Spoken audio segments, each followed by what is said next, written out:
Hello friend, मैं माही स्वागत करती हूँ हमारे चैनल यूएसनेट अकेडमी से 369 में। आज का जो हमारा टॉपिक है फ्रेंड्स वो है हिंदी साहित्य का काल विभाजन और उनके नामकरण। हमारे पहले का जो टॉपिक था, जो मैंने वीडियो बना दिया था, ये हमारा इतिहास लेखन की कौन कौन सी पद्धति, किसने किसने कौन कौन सी पद्धति को अपनाई है, मैंने वहाँ पे ये बात किया। तो आज देखते हैं यहाँ पे सबसे पहले हिंदी साहित्य का आरंभिक इतिहासकारों में गार्शा दत्ताशी, शिव सिंह सेंगर ने काल विभाजन को कोई प्रयास नहीं किया था। सबसे पहले प्रयास जो है डॉक्टर जॉर्ज ग्रियर्सन ने इनका काल विभाजन किया है। उन्होंने कितने भागों में काल विभाजन किया है? 11 भागों में किया है। फ्रेंड्स, ये यहाँ मैं पूरी की पूरी बुक नहीं बता रही हूँ कि उसमें क्या दिया है। मैं बहुत ही शॉर्ट टर्म में इसको बोल सकते हैं ना कि अपने नोट्स को शेयर कर रही हूँ आप लोगों के साथ, ठीक है। फिर यहाँ पे 11 भागों में बांटा गया। सबसे पहला नाम है चारण काल, फिर है 15वीं शती का धार्मिक पुनर्जागरण, तीसरा है जायसी की प्रेम कविता, ब्रज का कृष्ण संप्रदाय, मुगल दरबार, तुलसीदास। अब बोला जाएगा कि तुलसीदास के नाम से किसने काल विभाजन किया, जिसे नहीं पता उसे, तुलसीदास तो एक कवि है लेकिन इनके नाम पे भी काल विभाजन हुए हैं, ठीक है। उसके बाद रीति काल, फिर तुलसीदास के अन्य प्रवृत्ति, मतलब उनके बाद जो और रहे हुए हैं, और 18वीं शताब्दी और कंपनी के शासन में हिंदुस्तान, महारानी विक्टोरिया के शासन में हिंदुस्तान। इसकी क्या कमी रही है जो हमारे जॉर्ज ग्रियर्सन जी के इतिहास लेखन जो काल विभाजन किए गए हैं उसमें, तो देखते हैं इसमें सबसे पहले कमी क्या था। 14वीं शती इसमें दिया ही नहीं गया है। वैज्ञानिकता विभाजन नहीं है, कहीं पे किसी का नाम दे दिया है, कहीं पे किसी शासन प्रशासन को दे दिया है, कहीं कंपनी को स्थापित कर दिया गया है, तो इस प्रकार से, ठीक है। और कालों का नामकरण और किसी एक आधार पर नहीं हुआ है, वही तो मैंने भी यहाँ बताया। केवल प्रवृत्तिगत काल का विभाजन, ठीक है। यानी कि जो चीज़ देखा इन्होंने बस डायरेक्टली वो ही लिख दिया, इक्वल नहीं है कोई भी चीज़, ठीक है। देन उसके बाद जो काल विभाजन किया है वो आ जाता है मिश्र बंधु विनोद का है। मिश्र बंधु का काल विभाजन, जिनकी पुस्तक का नाम क्या था, मिश्र बंधु विनोद, ठीक है। इन्होंने 5 भागों में बांटा है। क्या कुछ देख लेते। प्रारंभिक काल, इसमें पूर्व प्रारंभिक, उत्तर प्रारंभिक, माध्यमिक काल, पूर्व माध्यमिक और पड़ोर माध्यमिक, अलंकृत काल, पूर्व अलंकृत और उत्तर अलंकृत, परिवर्तन काल और वर्तमान काल। हाँ फ्रेंड्स, इसके समय भी दिए गए, मैंने यहाँ पे नहीं दिया है क्योंकि वहाँ से मुझे नहीं लगता कि क्वेश्चंस वहाँ से बनते, इसलिए जो कुछ इंपॉर्टेंट है मैं वही सारा कुछ आप लोगों से शेयर कर रही हूँ, ठीक है। इनकी कमियों की बात करेंगे, जिसमें है कि मिश्र बंधुओं के विभाजन की अस्पष्टता नहीं है, इन्होंने भी वैसे ही कर दिया है इसलिए अस्पष्टता नहीं। परिवर्तन काल अनावश्यक है। काल विभाजन की कोई स्पष्ट आधार नहीं दिखती है। साथ ही काल विभाजन में विभिन्न पद्धतियों को अपनाया गया। यहाँ पे ये थोड़ा सा गलत हो गया फ्रेंड्स, यहाँ पे, ठीक है। नेक्स्ट हम देखते हैं, यहाँ पे ये आ जाते हैं हमारे आचार्य रामचंद्र शुक्ल का काल विभाजन देख लेते हैं। इन्होंने आदिकाल दोहरी नाम की प्रवृत्ति को किसी ने अपनाया है तो वो आचार्य रामचंद्र शुक्ल। आदिकाल नाम दिया है वीरगाथा काल।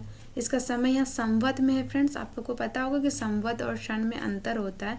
अगर हम सन में 57 को माइनस कर दे तो संवत हो जाता है, तो 1050 से 1375 संवत। फिर पूर्व मध्यकाल, भक्ति काल। इसके बाद यहाँ पे उत्तर मध्यकाल, रीतिकाल, आधुनिक काल, गद्यकाल, ठीक है।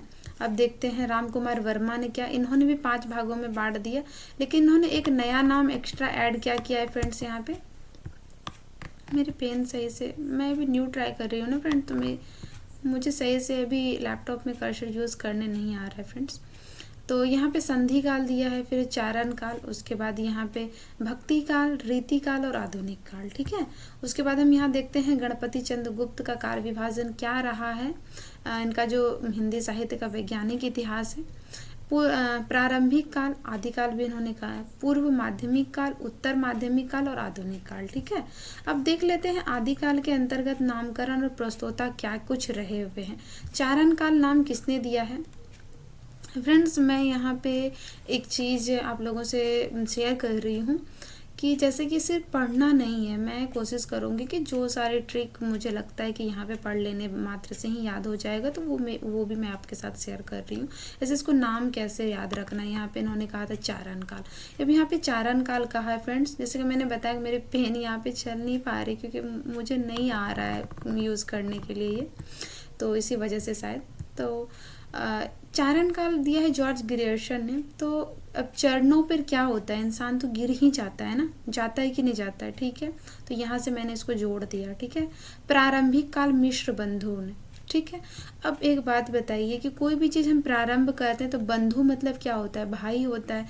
जब हम कोई भी चीज़ों को प्रारंभ करते हैं तो वहाँ पे बंधु यानी कि भाई लोग मिलके करते हैं, ठीक है। तो मिश्र बंधु हो गया, ठीक है। बीज बपन काल आचार्य महावीर प्रसाद द्विवेदी। अब बताइए कि महावीर जी ही थे ना जिन्होंने कि सच्चाई के बीज बोए थे, है ना। महावीर जी ही थे जो सच्चाई के बीज बोए थे। यहाँ से इसको याद कर सकते हैं। वीर गाथा काल, तो पता है कि वीरता के बारे में आचार्य रामचंद्र शुक्ल ने 12 ग्रंथों को मान कर किया है, तो सबको पता होगा। उसके बाद देखते हैं सिद्ध सामंत काल या फिर चारण काल, राम कुमार वर्मा ने। अब बताइए कि सिद्ध सामंत कौन हो सकता है हमारे भारत में, सिद्ध सामंत में कौन आएगा। सिद्ध सामंत काल राम कुमार, नहीं फ्रेंड्स सॉरी, सिद्ध सामंत काल इसका नहीं है। सिद्ध सामंत काल दिया है हमारा राहुल सांकृत्यायन ने फ्रेंड्स, ठीक है। इसको यहाँ पे सुधार कर लीजिएगा, टाइपिंग मिस्टेक है। राहुल सांकृत्यायन ने, ठीक है।